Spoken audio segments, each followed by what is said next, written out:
In 1878, a mysterious grey-haired stranger arrived at the Loretto Chapel with nothing but a donkey and a basic toolbox. He was responding to a desperate 9-day prayer from the Sisters of Loretto, who needed a way to reach their choir loft, a feat every local architect claimed was physically impossible. What he left behind continues to baffle scientists, engineers and historians 150 years later. The question lingers, did a supernatural being build this exquisite and highly technological structure in Santa Fe, New Mexico? Several mysteries surround a spiral staircase in this Loretto Chapel. The identity of its builder was never really known. The type of wood used does not exist anywhere on Earth, and the physics underlying the construction are considered virtually impossible. In 1873, an order for the education of girls, called the Sisters of Loretto, raised $30,000 for a chapel to be constructed, for use by their order and the hundreds of girls attending their school. This was to be a massive project involving a father and son architectural team from France, as well as other expert craftsmen from Europe and many skilled local builders. After several years of work, the Gothic-style chapel's construction was progressing well, except for one major problem. The original design did not allow for a staircase to the choir loft, which was 22 feet above. Historically, European chapels at that time often did not have staircases but relied on ladders. While this may not have posed a problem for an all-male choir, such an arrangement would have been quite hazardous for the sisters, who wore habits, and for the schoolgirls, who wore long dresses down to their shoes. On the chapel's completion in 1878, a solution to the problem was unable to be found. One by one, the many carpenters they called in measured up, deliberated, and then advised them that a staircase of the required height could not be built without taking up way too much space below. This would limit the amount of seating at a time when the school was growing and gaining more students every year. Without any other options, the sisters and students embarked on a prayer campaign, sending out a novena, or 9 consecutive days of prayer, to St. Joseph, the patron saint of carpenters. On the final day of their prayer cycle, an unknown grey-haired man arrived on their doorstep with a donkey and a toolbox and offered his services. He promised he could build a suitable staircase for the chapel and was hired by the nuns. He then proceeded to work over the next few months, requesting only complete privacy and a few tubs of hot water when needed. His only tools, a hammer, a saw and a T-square. During the man's time of effort and isolation, no one saw him come and go, let alone going out to purchase timber and other items required for his work. The protocol then was not to pay an itinerant craftsman until after the job had been completed. Mother Magdalene later wrote that she hadn't even asked the name of the mysterious carpenter. In those days, it was considered immodest for the sisters and the girl students to have a conversation with a male labourer. The man worked industriously over several months until abruptly, after about 8 months, he had completed the job, but was now nowhere to be seen. With the work now finished, Mother Magdalene went to pay him, but he had vanished, having left suddenly without taking any payment. She then went to the local lumberyard to at least pay for the wood he had used, but they knew nothing of the matter as he had never purchased wood there. The sisters were astonished when they viewed the final result, an elegant and beautiful staircase comprising 33 steps held together with no nails but just wooden pegs. Even more intriguingly, the wood it was built from definitely did not come from New Mexico, and of course no one had ever seen the builder purchasing or transporting wood from elsewhere. After searching for him and even running an ad in the local newspaper, some concluded that the mysterious stranger was St. Joseph himself, who had come in answer to the sisters' prayers and then just vanished once the job was done. The end product was no traditional staircase, but a double spiral helix staircase that took up very little space on the ground floor or first floor choir loft.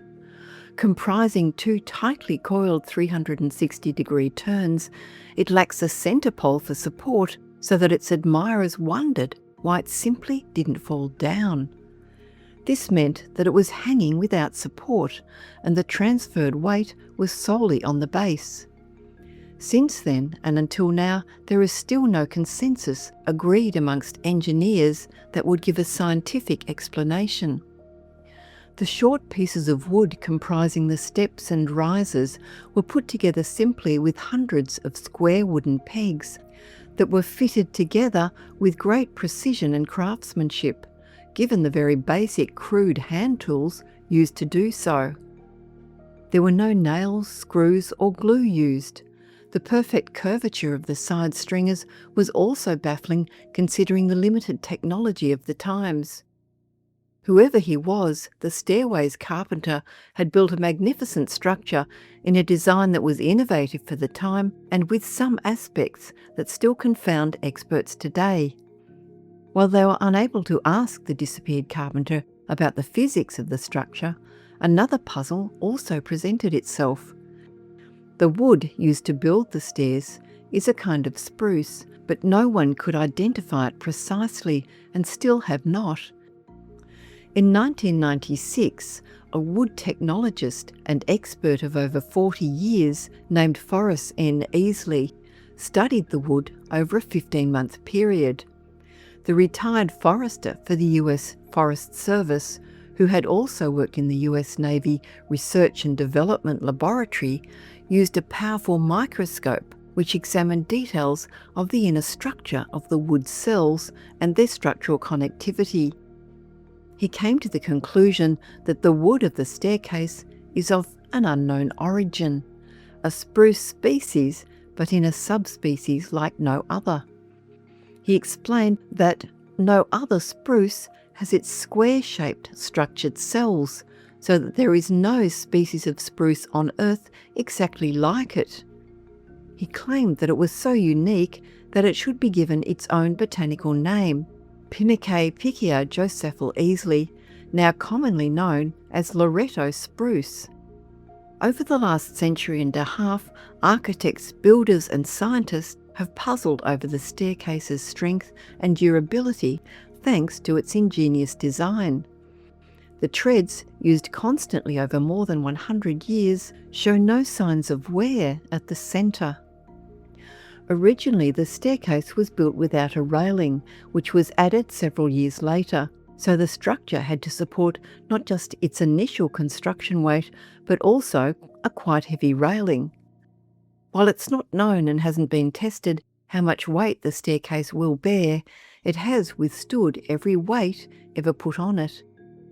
It would be reasonable to assume that it was built for just one or two people to use at a time, and yet a photograph taken around Christmas of 1959 shows about 20 young women from the Loretto Academy Choir assembled in a line arranged all the way down the stairs to sing. Over the years, there have been many still unsubstantiated claims by some that a foregone family member built the Loretto staircase, as well as several attempts to debunk the St. Joseph theory using tenuous historical evidence. In her 2002 book Loretto, the Sisters and Their Santa Fe Chapel, author and historical researcher Mary J. Straw Cook quotes a short piece from the January 5th, 1895 Santa Fe New Mexican in its Roundabout Town section. It reports the passing of a certain Frank Rocha. He is described as a Frenchman who was acclaimed in Santa Fe as an expert in wood, with achievements listed including building the, quote, handsome staircase in the Loretto Chapel. Cook also uncovered that a $150 check was paid by the sisters in 1881 and recorded as "paid for wood, Mr. Rocher for N School." However, the cheque was written in 1881, which was 3 years after completion of the chapel, and the memo described by Cook does not refer to wood for staircase or even wood for chapel, but reads wood for N School. This seems to refer to a new nearby school the sisters had commissioned. The author wrote that evidence of payment to the carpenter Rocher for construction of the spiral staircase was nowhere to be found in the sisters' books. Despite his scientific background, easily concluded that the staircase is truly miraculous, while longtime chapel curator Richard Lindsley also attributes the absence of solid information to just one explanation, a divine miracle, and plans to find out the details, quote, on the other side. Believers note what they see as telling symbolism of the 33 steps of the staircase reflecting the number of years of Christ's life. Over the decades, many people have visited the Loretto Chapel, which is now a privately owned museum and wedding venue, to marvel at the miraculous staircase. The continuing enigma around its construction has been the subject of many articles, TV specials, and films, including Unsolved Mysteries and the full-length TV movie entitled The Staircase, featuring Barbara Hershey and William Peterson. The White Dog. Now to another mysterious build on the other side of the world, and this time with an ominous spiritual connection. Blen is a viewer who grew up in East Africa in a society where she experienced culture and religion as the foundations of every aspect of life. Now 18, she believes she knows a lot for her age about phenomena from black magic to strange paranormal encounters of people she knows. Her first experience of black magic concerned the house in front of her own home, in what she calls very weird circumstances. It was on a large property, and the owners had built another house next door to the one where they lived. Both houses were beautiful villas, but the building had stopped on the one next door for unknown reasons, and it had become separated from where the owners live by a wall, as if an abandoned property. Blen always wondered why they couldn't just finish the second house, because at that time they were rich and capable of completing the build, but were somehow stuck for unknown reasons. She believes that they could have rented the second house for a high price, or even sold it for the millions it was worth. It was at that time that the owners brought in a white dog, which they kept inside that property. Every mealtime they would feed the dog, give her water and clean her space, but she was never untied or allowed to go out. Blen's house was 2 stories and her room was directly in front of that abandoned house, so luckily she was able to observe the many things happening there. The first thing she observed was that the dog barked non-stop all day, just looking at the walls of the unfinished house, as if she had seen someone over there. Blen found the way she barked and stared at some invisible thing very creepy, until something much worse happened. One cool summer day, that abandoned house started burning ferociously from the inside. Nearby neighbours shouted and tried to call out to the owners of that property, but surprisingly they were all fast asleep, while the house next to them was literally ablaze. Blen's parents called the fire brigade and tried to fight the flames, but they kept burning tenaciously. What shocked her and the neighbours was that the fire didn't spread. There was a dry mango tree right next to the house, but it didn't catch fire. When things finally got back to normal, people questioned the owners about what had happened, and even more astonishing things were revealed. The night before, non-stop rocks and stones were appearing out of nowhere and bombarding the house relentlessly, so that finally all the windows were broken. The next day at exactly the same time, the fire started.